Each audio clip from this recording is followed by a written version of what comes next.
খিচুড়ির সঙ্গে বাঙালির একটা যোগসূত্রতা রয়েছে। আকাশ খারাপ দেখলে বা শীতের সময় এই খিচুড়িটা একদমই জমে ওঠে। কয়েকদিন থেকে বেশ গরম ছিল, তাই খিচুড়ি রান্না করার একদমই সাহস পাচ্ছিলাম না। তবে আজকে আকাশটা খারাপ দেখে বৃষ্টি বৃষ্টি ভাব দেখে খিচুড়িটা রান্না করেই ফেললাম। আসসালামু আলাইকুম, আমি কাউসার নূপুর। সবসময় চেষ্টা করি সহজভাবে পারফেক্ট রেসিপি শেয়ার করার। আর আমার চ্যানেলে রান্নার পাশাপাশি আমি কিন্তু বাগান বিষয়ক অনেক ভিডিও শেয়ার করি। তাই এখনও যারা চ্যানেলটা সাবস্ক্রাইব করেননি, প্লিজ চ্যানেলটা সাবস্ক্রাইব করবেন পরবর্তী ভিডিওর জন্য। আর যারা পেজ থেকে দেখছেন তারা পেজে একটা লাইক এবং ফলো দিয়ে রাখবেন। আর প্লিজ বেশি বেশি করে শেয়ার করবেন। আজকে রান্না করব মজাদার ভুনা খিচুড়ি, আর সেটা হচ্ছে রাইস কুকারে। এর জন্য নিয়েছি 1 কিলো পরিমাণ মাংস, কারণ আমাদের প্রথম দরকার একটা মজাদার ভুনা মাংস। আর এই মাংসটাকে আমি একটু ছোট পিস করে কেটে নিয়েছি। সেখানে 1 টেবিল চামচ পরিমাণ লবণ, 1 টেবিল চামচ পরিমাণ হলুদ গুঁড়ো, 2 টেবিল চামচ পরিমাণ শুকনো মরিচের গুঁড়ো, 1 টেবিল চামচ পরিমাণ ধনিয়ার গুঁড়ো, 1 টেবিল চামচ পরিমাণ জিরার গুঁড়ো, আর 1 কাপ পরিমাণ পেঁয়াজ কুচি এবং কয়েকটা গরম মশলা দিয়ে দিচ্ছি আস্ত। এখানে দারচিনি রয়েছে, ছোট এলাচ, লবঙ্গ এবং একটা তেজপাতা ব্যবহার করেছি। এখন এর মধ্যে 1/4 কাপ পরিমাণ সরিষার তেল দিয়ে দিচ্ছি। দিয়ে ভালো মতো আমাদেরকে মাংসটাকে মাখিয়ে নিতে হবে। মাংস মাখানো যত সুন্দর হবে আপনার রান্নাটা তত মজাদার হবে। আর এর মধ্যে দিয়ে দিচ্ছি 1 টেবিল চামচ পরিমাণ আদা বাটা এবং 1 টেবিল চামচ পরিমাণ রসুন বাটা। ভালো মতো মেখে নিয়ে আমাদেরকে মাংসটা কষিয়ে নিতে হবে। আর এই কারণে আপনি এখানে কিছুটা পানি ব্যবহার করতে পারেন। তবে আপনার মাংসটা যদি টাটকা থাকে তবে সেক্ষেত্রে এখানে কোনো রকম পানি দিতে হবে না। আমি হাতটাকে ধুয়ে জাস্ট একটু পানি দিয়ে দিলাম, দিয়ে ঢাকনা দিয়ে ঢেকে আমি এখন এটাকে চুলায় উঠিয়ে দেব যতক্ষণ না পর্যন্ত এটা বলক চলে আসে। তবে অবশ্যই কিন্তু মাঝে মাঝে তরকারিটাকে নেড়ে দিতে হবে যাতে করে নিচে লেগে না যায়। ফিরে এলাম 20 মিনিট পরে। 20 মিনিটে দেখুন যে সুন্দর একটা বলক চলে এসেছে। আর এর মধ্যে আমি 2 থেকে 3 বার কিন্তু মাংসটাকে নেড়ে চেড়ে দিয়েছি। এখন ভালো মতো আবার এটাকে নেড়ে চেড়ে দিচ্ছি। দিয়ে এখানে কিছুটা পানি ব্যবহার করব মাংসটা সিদ্ধ হওয়ার জন্য। আপনার মাংসটা যদি একেবারে টাটকা হয় তবে সেক্ষেত্রে দেখবেন যে এখানে একদমই কম পানি ব্যবহার করতে হবে।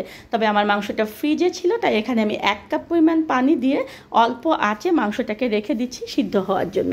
আর এর মধ্যে চলুন আমাদের খিচুড়ির প্রিপারেশনটা করে নেই। যেহেতু আজকে রাইস কুকারে রান্না করব, তাই রাইস কুকারের প্যানে আমি মেজারমেন্ট কাপ দিয়ে 4 কাপ পরিমাণ চিনি গুঁড়ো চাল নিয়েছি। এর বদলে আপনারা এখানে ভাতের চালটাও কিন্তু ব্যবহার করতে পারবেন। আর ডাল নিয়ে নিচ্ছি সেই মেজারমেন্ট কাপ দিয়ে 1.5 কাপ পরিমাণ। আজকে আমি একটু মাখো মাখোভাবে খিচুড়িটা রান্না করব, তাই যে মেজারমেন্টটা এখানে দিলাম এই মেজারমেন্টটা অবশ্যই ফলো করার চেষ্টা করবেন। চালটাকে ভালো মতো ধুয়ে নিয়েছি।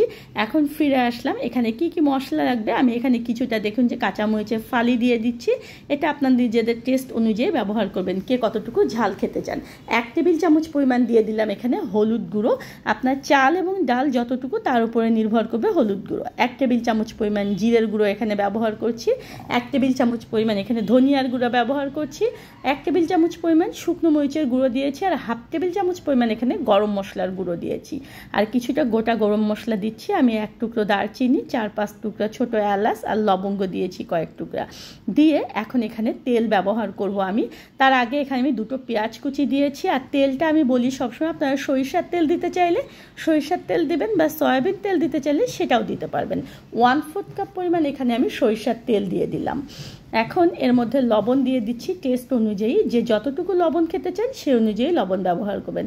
ভালো মতো মেখে নেব। তবে মাখার সময় অবশ্যই সাবধানতা অবলম্বন করবেন, কারণ যেহেতু এটা পোলাওয়ের চাল, বেশি জোরে জোরে মাখলে কিন্তু চালটা ভেঙে যাবে। তাই এখানে অবশ্যই খুব ধীরে ধীরে একটু আলতোভাবে মাখতে হবে।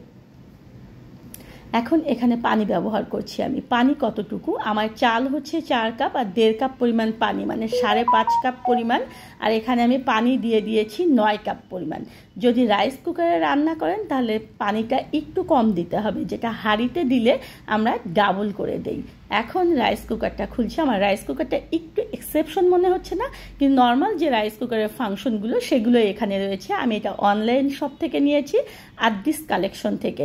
আমি আদ্দিস কালেকশনের যে লিঙ্কটা সেটা ডেসক্রিপশন বক্সে দিয়ে দেবো, আপনারা সেখান থেকে কিন্তু নিতে পারবেন। খুবই ভালো রাইস কুকারটা, সিলভার ক্রেস্টের রাইস কুকার। আমি স্টার্ট বাটনে প্রেস করলাম, দেখুন 45 মিনিট অটো চলে এসেছে।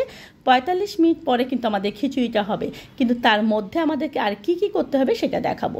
আমি ওখানে উঠিয়ে দিয়েছি আমাদের খিচুড়িটা, আর এখানে মাংসটাও কিন্তু আমার একদম হয়ে গিয়েছে। দেখুন মাংসটা যতটুকু পানি দিয়েছিলাম পুরোটাতে মাংসটা সিদ্ধ হয়ে একেবারে গা মাখামাখো হয়ে গিয়েছে।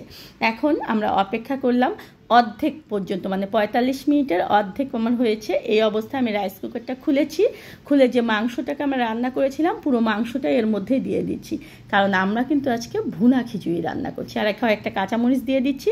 আমি কাঁচামরিচটা ফ্রোজেন করে রেখেছিলাম বর্ষার জন্য, কারণ বর্ষায় এই সময় কাঁচামরিচের অনেক দাম, আর কীভাবে ফ্রোজেন করতে হবে সেই কিন্তু আমি শেয়ার করেছি আমার চ্যানেলে, ডেসক্রিপশন বক্সে লিঙ্ক পেয়ে যাবেন। 2 টেবিল চামচ পরিমাণ ঘি দিয়ে দিচ্ছি। ঘরে ঘি খুব সহজে তৈরি করতে পারবেন, সেটাও কিন্তু আমি ভিডিও শেয়ার করেছি ডেসক্রিপশন বক্সে, সেটারও লিঙ্ক দেওয়া থাকে। এখন আলতোভাবে আমি খিচুড়িটাকে একটু উল্টিয়ে পাল্টিয়ে নেড়ে চেড়ে দেবো। আর অবশ্যই মনে রাখবেন এই অবস্থায় কিন্তু চালগুলো অনেক নরম থাকে, আর এইরকম মাখো মাখো খিচুড়ি খেতে কিন্তু খুবই ভালো লাগে। একদম ঝরঝরে খিচুড়ি সবসময় ভালো লাগে না। এখন এভাবে নেড়ে চেড়ে দেওয়ার পরে আমি ঢাকনাটাকে বন্ধ করে দেব। বন্ধ করে দিয়ে আমরা অপেক্ষা করব। আর যে বাকি রয়েছে আমার এখানে 27 মিনিট, সেই 27 মিনিট, এবং 27 মিনিট পরেই কিন্তু আমাদের খিচুড়িটা হয়ে যাবে। দেখুন আমার খিচুড়িটা একদম হয়ে গিয়েছে। এখন আমি নেড়ে চেড়ে দেখাচ্ছি যে এটা কতটা সুন্দর হয়েছে।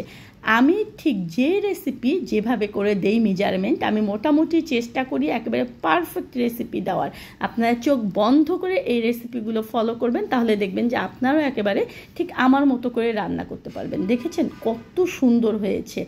আর এরকম রেস্টুরেন্টে যারা খেয়েছেন তারা বুঝবেন যে এরকম মাখো মাখো খিচুড়িটা খেতে কত ভালো লাগে। তীব্র গরমে রান্না করার কষ্ট কিন্তু একদমই হবে না। ধন্যবাদ সবাইকে আমার সঙ্গে থাকার জন্য। আর পরবর্তী রেসিপির জন্য অবশ্যই চ্যানেলটা সাবস্ক্রাইব করবেন, পেজটাতে একটা লাইক এবং ফলো দেবেন।